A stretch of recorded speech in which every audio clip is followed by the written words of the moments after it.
Donc, à la précédente restauration, nous avions gardé la composition, c'est-à-dire les jeux qui existaient, qui avaient été reconstitués sans aucune documentation à l'antépénultième restauration. Et on a retrouvé l'acte d'achat de l'orgue auprès de l'abbé de Seine, qui nous donne la composition exacte de l'orgue en 1840. Et donc, en fait, l'opération consiste à remplacer 3 jeux qui n'avaient rien à voir en fait avec la composition d'origine par des jeux qui sont c'est une copie de ceux qui auraient pu exister alors. Est-ce qu'il y a plus de tuyaux qu'avant? Non, il y a exactement le même nombre de tuyaux qu'avant. Mais alors les tuyaux qu'on remplace ne sont pas des tuyaux historiques, ce sont des tuyaux qui avaient été mis là au cours du XXe siècle, qui n'avaient pas d'intérêt patrimonial. Et donc là, les tuyaux sont faits en copie. Alors c'est un orgue de l'école de Mirecourt dans les Vosges, donc ils sont faits en copie des tuyaux de l'école de Mirecourt.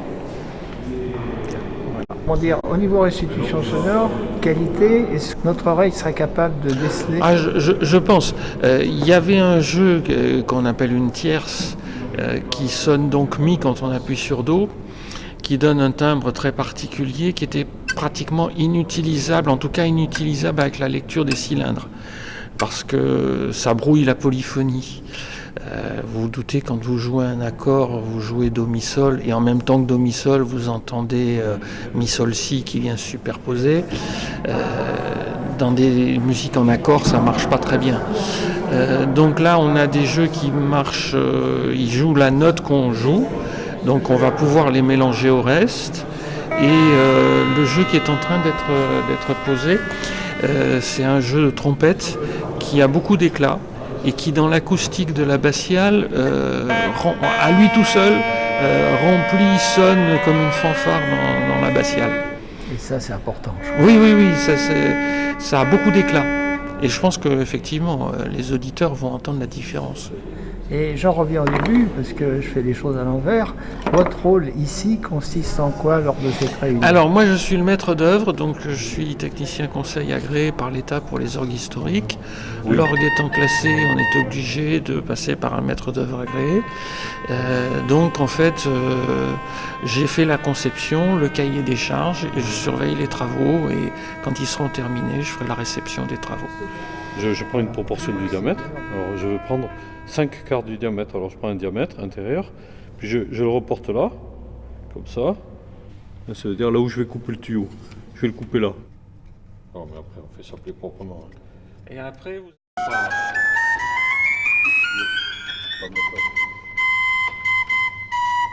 Il faut monter les bouches,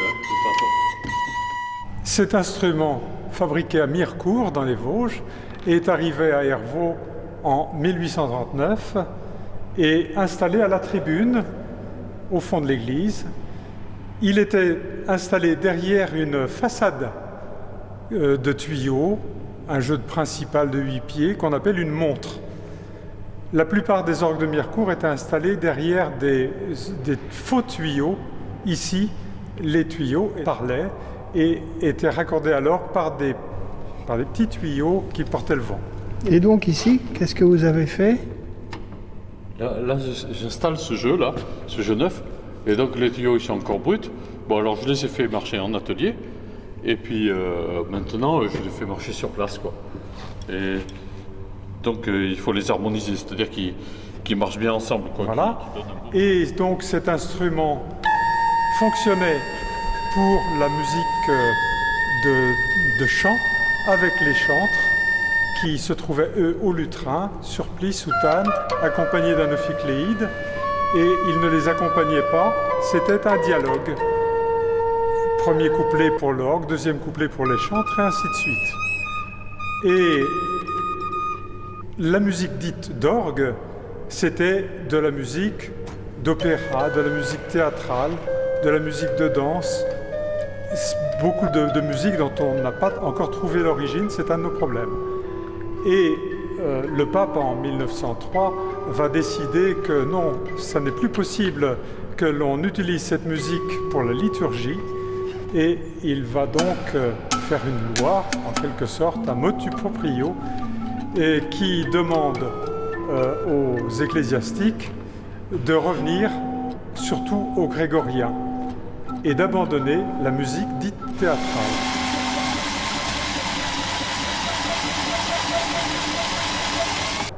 Donc le contenu de nos cylindres devient obsolète, on les range dans des boîtes, mais on a la chance qu'il y ait ici un clavier manuel. Un organiste sans doute qui pouvait faire de la musique sur ce clavier a demandé qu'on lui allonge de 37 à 54 notes.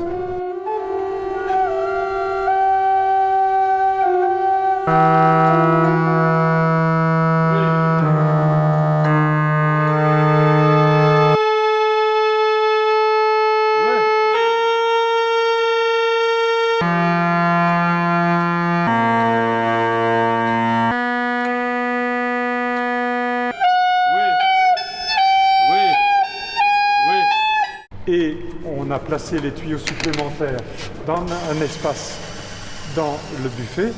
Et puis, on a continué donc à se servir de l'orgue.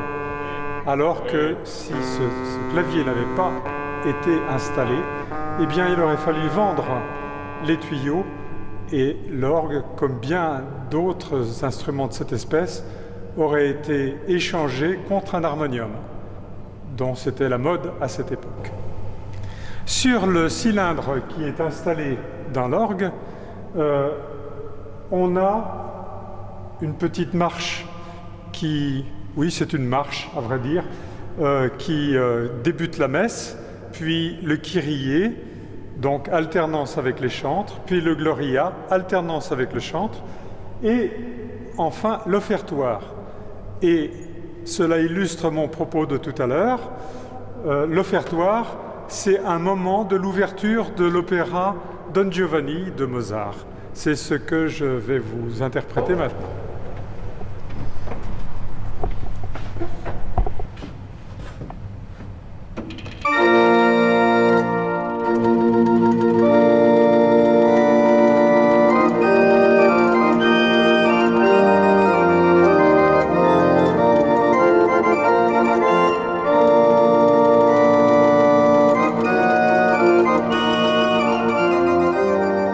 Maintenant que cet instrument est restauré, ce qu'on souhaite faire, c'est faire un CD avec Vox Cantoris, qui est un spécialiste de ce genre de musique, un ensemble donc de chantres.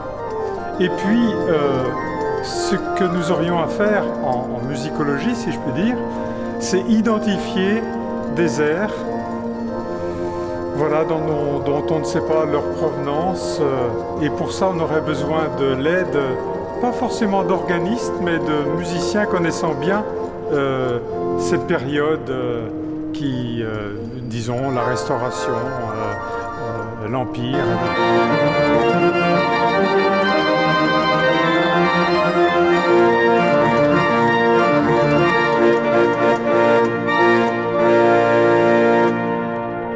Par exemple, je vais jouer les différents versets d'un Magnificat, et donc, comme je le disais tout à l'heure, qui n'ont rien de musique sacrée. Qu'est-ce que c'est? Musique de salon, danse, à voir, et on serait bien content si on trouvait des gens pour nous aider. Le Magnificat, donc, du 5e ton.